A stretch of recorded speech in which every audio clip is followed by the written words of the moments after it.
দারাজ থেকে এবার কিছু বকচুয়ের বিচি কিনেছিলাম।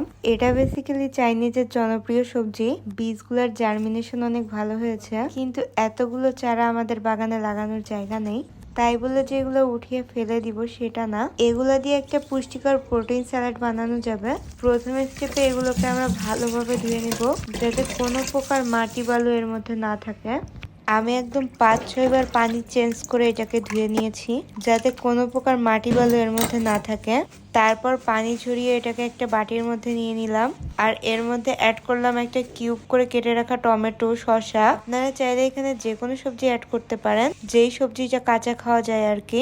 তারপর সালাডটাকে ড্রেসিং করার জন্য দিয়ে দিলাম লেবুর রস, সামান্য পরিমাণ গোলমরিচের গুঁড়া, তার সাথে অ্যাড করব 1/2 চামচের মতো পিঙ্ক সল্ট। এইখানে আপনি নর্মাল লবণও ইউজ করতে পারেন, কিন্তু পিঙ্ক সল্টটা দিলে বেশি ভালো হয় আর কি। সালাডটা খাওয়ার জন্য একদম রেডি। সাধারণত যারা হেলদি খাবার